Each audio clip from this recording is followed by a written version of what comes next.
Assalamualaikum warahmatullahi wabarakatuh. Perkenalkan, nama saya Noval Ma'ruf. Saya NIM 0502042129.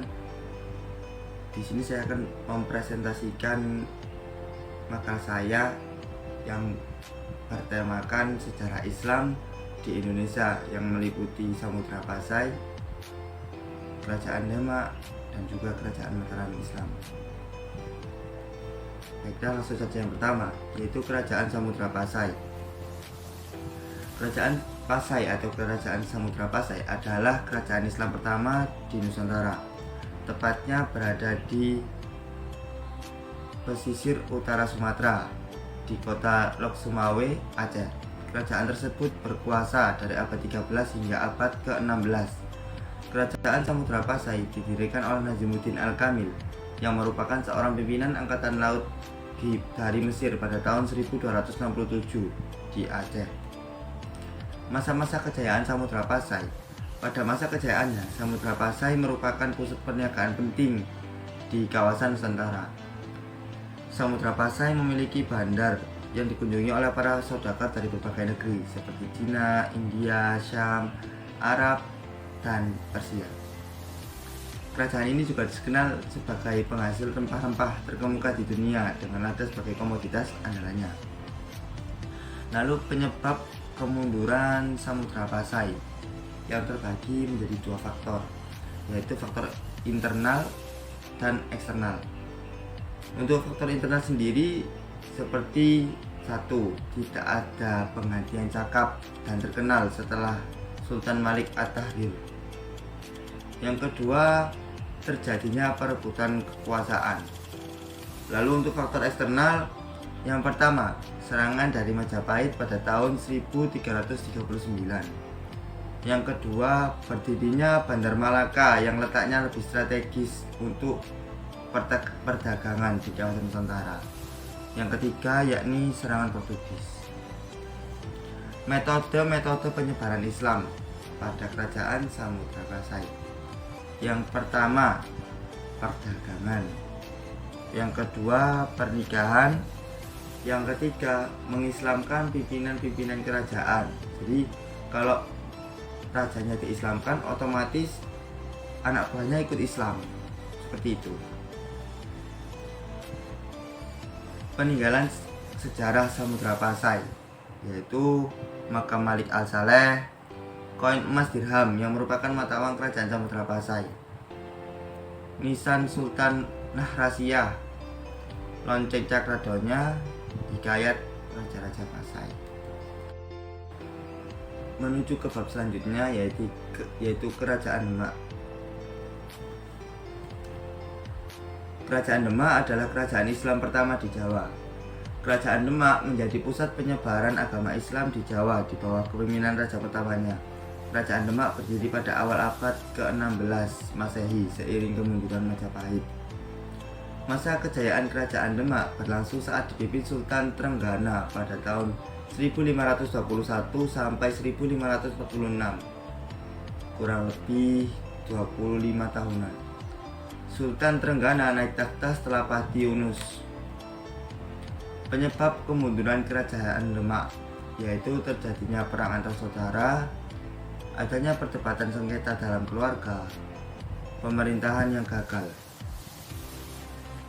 Metode Kerajaan Demak dalam penyebaran Islam.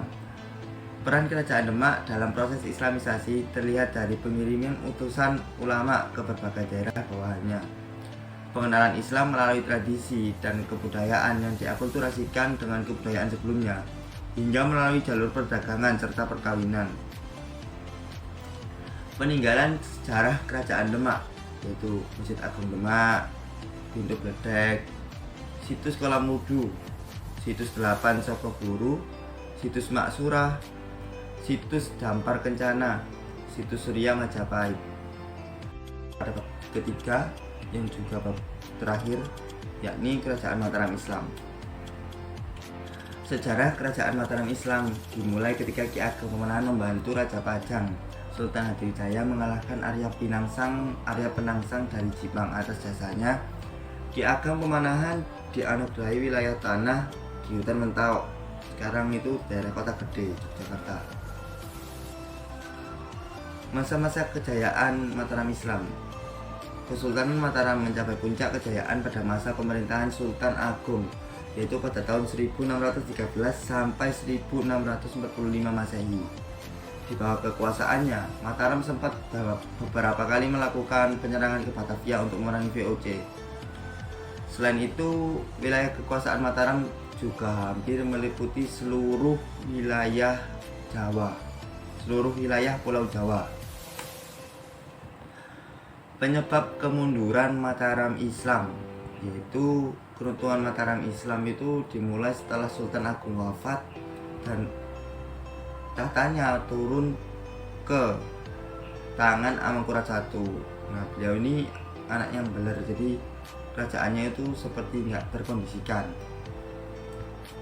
Metode-metode penyebaran Islam.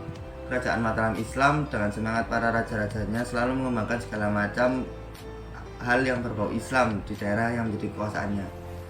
Seni dan budaya adalah salah satu yang diubah dari yang berbau Hindu-Buddha hingga menjadi kesenian dan budaya yang berbau sangat Islami. Selain itu, keterlibatan para ulama yang berafiliasi dengan kerajaan pun pada akhirnya berhasil membuat daerah-daerah yang dikuasai semakin lama semakin kental dengan budaya-budaya Islami. Lalu ada peninggalan sejarah kerajaan Mataram Islam.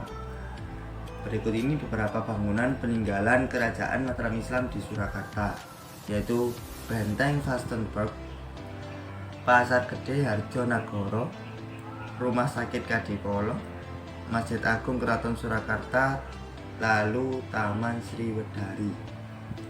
Lalu ada juga beberapa bangunan peninggalan kerajaan Mataram Islam di Surakarta, yaitu seperti Masjid Agung Gede Kauman, Masjid Kota Gede, Masjid Patok Negara Sultani Pelosok Kuning, Pasar Kota Gede, Kompleks Makam Kerajaan Imogiri. Lalu yang terakhir yaitu kesimpulan dari apa yang sudah saya sampaikan di atas, yaitu agama Islam muncul di Indonesia karena dibawa oleh pedagang. Kemudian agama Islam berkembang di Indonesia melalui berbagai jalur seperti perdagangan, perkawinan, pendidikan, dan lain-lain. Dari sinilah muncul berbagai macam kerajaan-kerajaan Islam di Indonesia. Setiap kerajaan pasti mengalami proses pertumbuhan, baik kemunduran maupun kemajuan. Terima kasih atas perhatiannya. Wassalamualaikum warahmatullahi wabarakatuh.